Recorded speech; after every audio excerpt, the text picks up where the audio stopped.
বাংলা সাহিত্য ও সঙ্গীতের বিদ্রোহী কণ্ঠস্বর জাতীয় কবি কাজী নজরুল ইসলামের জীবনের অনেক গুরুত্বপূর্ণ স্মৃতি জড়িয়ে আছে বাংলাদেশের বিভিন্ন অঞ্চলে। সেই স্মৃতির অন্যতম গুরুত্বপূর্ণ স্থান হলো গফরগাঁও উপজেলার ত্রিশাল অঞ্চলের আশেপাশের এলাকা। আমি চলে এসেছি আজকে ময়মনসিংহের ত্রিশালে, যেখানে কবি কাজী নজরুল ইসলামের বেশ কিছু চিত্র রয়েছে এবং আপনারা দেখতে পাচ্ছেন যে এই বিল্ডিংটি, এটি হচ্ছে নজরুলের স্মৃতি সম্বলিত জাদুঘর, যেখানে কবির শৈশব ও কৈশোরের অনেক গল্প আজও মানুষের মুখে মুখে ঘোরে। বিশেষ করে ময়মনসিংহ অঞ্চলে কবির স্মৃতিকে ঘিরে গড়ে উঠেছে ঐতিহাসিক স্থান, স্মৃতিচিহ্ন আর এই জাদুঘরটি, যা আজ দর্শনার্থীদের কাছে অত্যন্ত আকর্ষণীয়। আপনারা দেখতে পাচ্ছেন পুকুর, তখনও হয়তো পুকুরটি এমনই ছিল যখন কবি এখানে বসবাস করতেন। আর দূরের ওই ঘরটি দেখতে পাচ্ছেন, ওইটি ছিল কাজী নজরুল ইসলামের থাকার ঘর। 1899 সালের 24শে মে পশ্চিমবঙ্গের চুরুলিয়ায় নজরুল জন্মগ্রহণ করলেও ছোটবেলায় জীবিকার তাগিদে কবি কাজী নজরুল ইসলাম বিভিন্ন স্থানে ঘুরে বেড়িয়েছেন।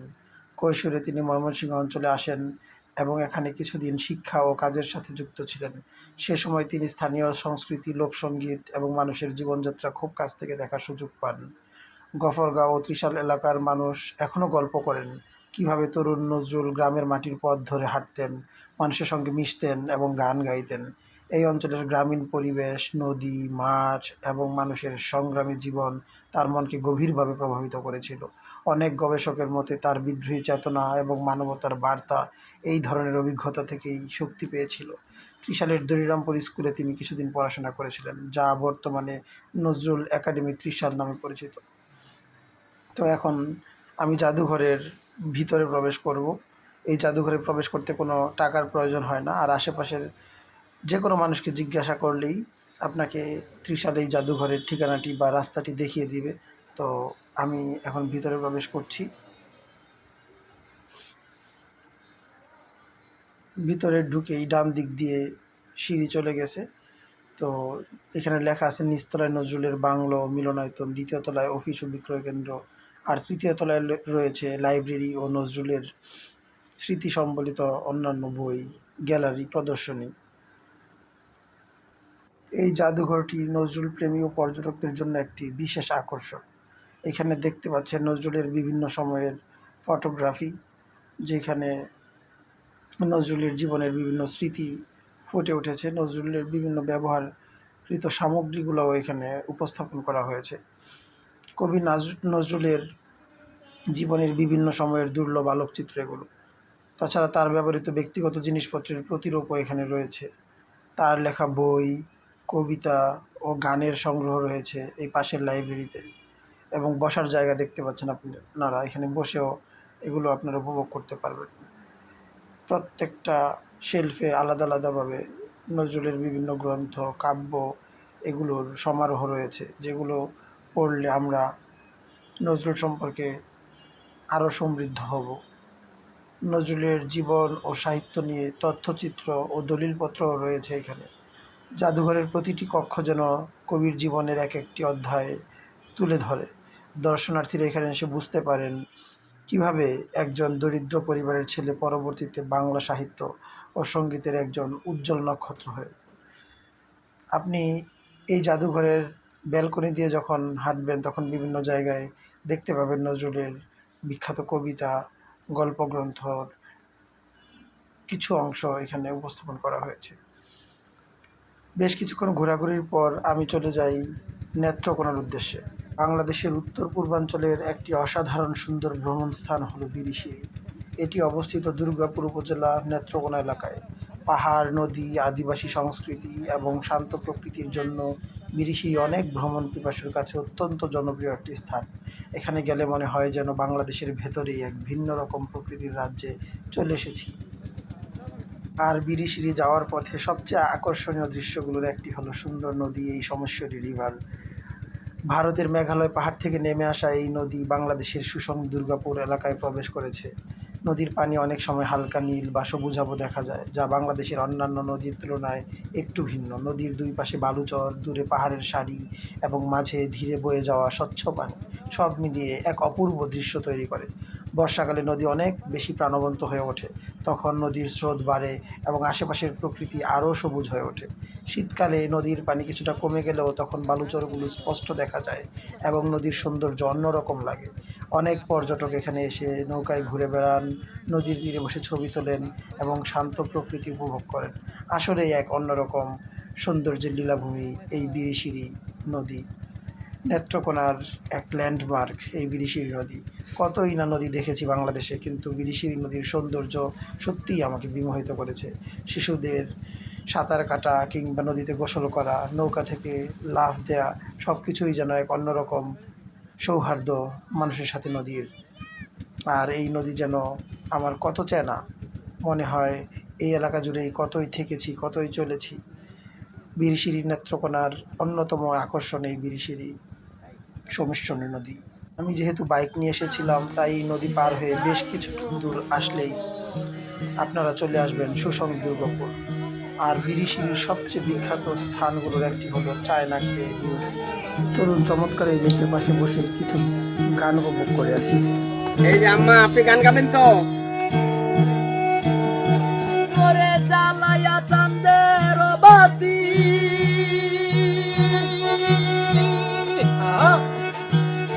আমি জায়গা রব সারা রাতি গো, জ্বালায়া প্রেমের বাতি, লেগে রব সারা রাতি গো, জ্বালায়া চাঁদের বাতি, আমি জেগে রব সারা রাতি গো, হইব কথা শিশিরের সনে রে ভ্রমরা, শীতে যাইও ফুলবনে, শীতে যাইও ফুলবনে রে ভ্রমরা, শীতে যাইও ফুলবনে।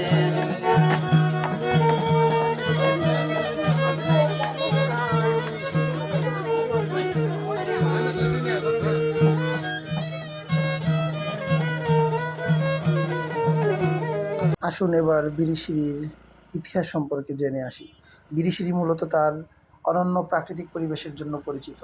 এখানে রয়েছে লাল মাটির পাহাড়, ছোট ছোট টিলা এবং সবুজ গাছপালায় ভরা পরিবেশ। বিরিশিরির বিখ্যাত স্থানগুলোর একটি হলো চায়নাকলে হিলস বিরিশিরি।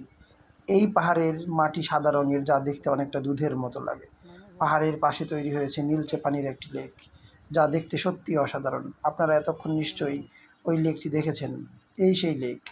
আর লেকের পাশে যে পাহাড়টি দেখতে পাচ্ছেন, সেটি সাদামাটির চায়নাকলে হিলস, যা দেখতে অনেকটা দুধের মতো লাগে। আর এই লেকের পানি এতটাই পরিষ্কার ও নীল যে অনেক সময় মনে হয় যেন বিদেশের কোনো পাহাড়ি লেকের পাশে দাঁড়িয়ে আছি।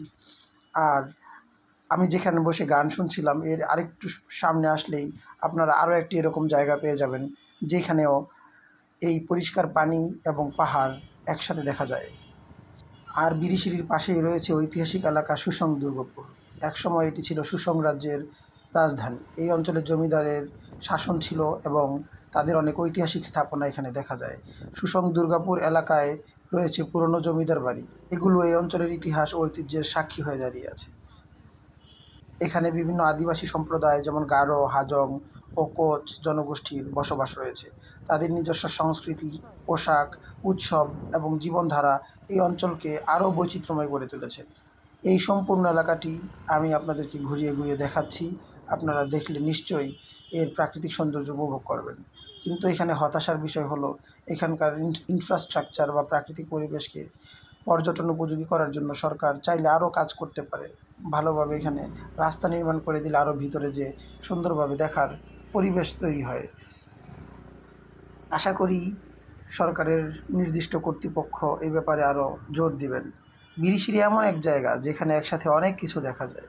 পাহাড় ও টিলা, স্বচ্ছ পানির নদী, লাল ও সাদা মাটির পাহাড়, আদিবাসী সংস্কৃতি, ঐতিহাসিক জমিদার বাড়ি, এই সব কিছু মিলিয়ে বিরিশিরি বাংলাদেশের অন্যতম সুন্দর একটি পর্যটন এলাকা হয়ে উঠেছে।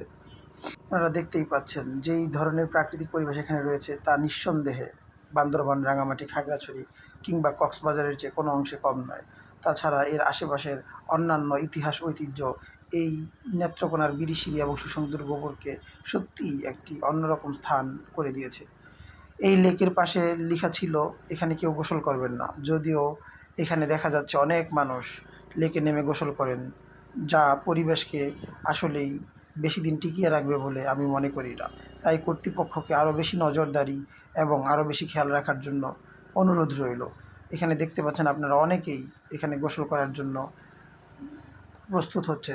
আর আমাদের তরুণ প্রজন্ম যদি এসব না ধরে রাখতে পারে তাহলে আমাদের এই সুন্দর সুন্দর নিদর্শনগুলো বেশি দিন টিকবে বলে মনে করি না। আর এই সাদামাটির পাহাড়গুলো অনেক শিল্পেই ব্যবহৃত হয়, বিশেষ করে সিরামিক শিল্পে।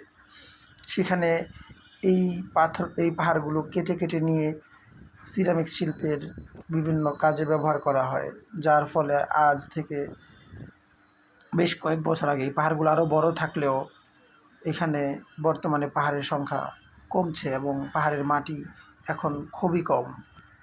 আর আমরা যেখানে বসে গান শুনছিলাম সেখান থেকে আরেকটু দূরে হেঁটে আসলেই আপনারা পরিষ্কার লেকের পানিসহ এরকম একটি পাহাড় দেখতে পাবেন, যেখানে আপনাদের অন্যরকম একটি অনুভূতি আসবে এবং খুব ভালো লাগবে বলে আমি মনে করি।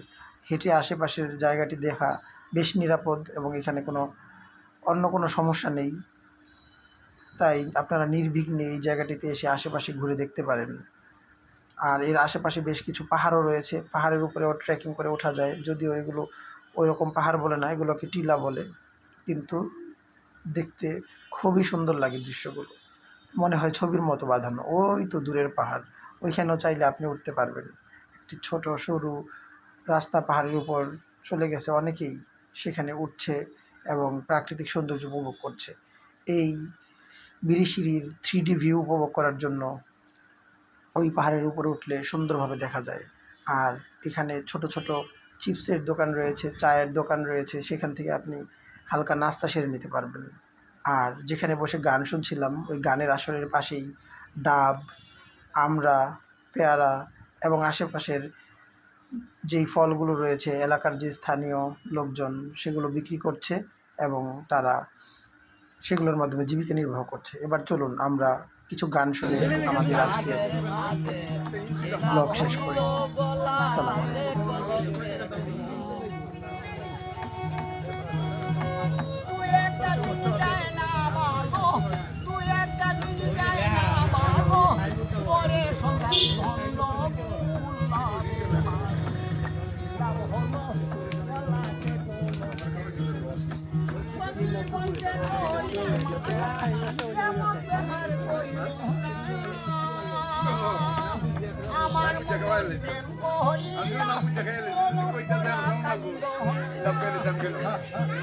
আমি তো খাই নাই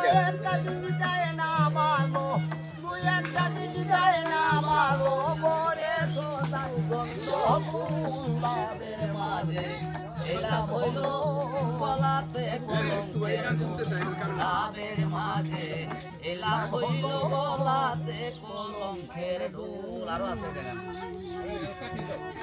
কহলিয়া নম্বরা কান্দনা তুই একটা দিন যায় না ভালো, তুই একটা দিন যায় না ভালো, করে সদাই বন্ধ গুলাবে লাগে এলা বন্ধ গলাতে কলঙ্কের আবে মাঝে ওরা বন্ধ গলাতে এ ওই বসে না ওই ভাই নতুন প্রেমে বন্ধ যায়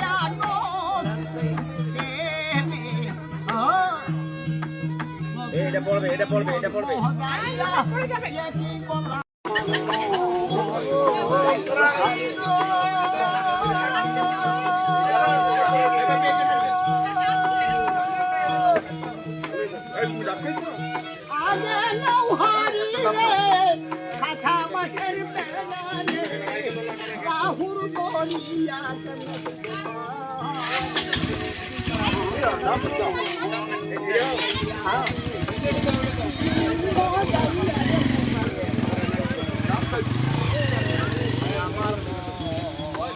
Oh,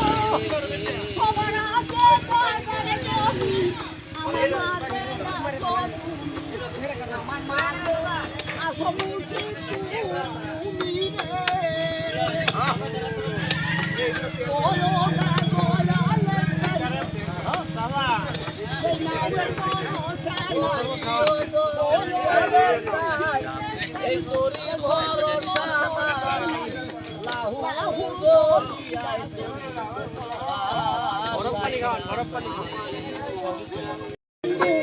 বুঝতে চাইলেও পারি না তোমার ভালো বাসা পাইলে এত নষ্ট হয়ে যান না তোমার ভালো বাসা পাইলে এত নষ্ট হয়ে যান না জানতাম না প্রেম কারে বলে তুই আমারে শিখাইলে প্রেম প্রীতি শিখাইয়া কই গেলে রে কই গেলে মন দিয়াছি প্রাণ দিয়াছি বললাম তোমার কি গতি তোমার সাথে প্রেম করিয়া সুপাইলাম না এক রতি মন দিয়াছি প্রাণ দিয়াছি দিয়া বললাম কি গতি তোমার সাথে প্রেম করিয়া পাইলাম না এক রতি কি মায়া লাগাইয়া গেলা রে বন্ধু বুঝতে চাইলেও পারি না তোমার ভালো বাসা পাইলে এত নষ্ট হইতাম না আমি তোমার ভালো বাসা পাইলে রে এত নষ্ট হইতাম না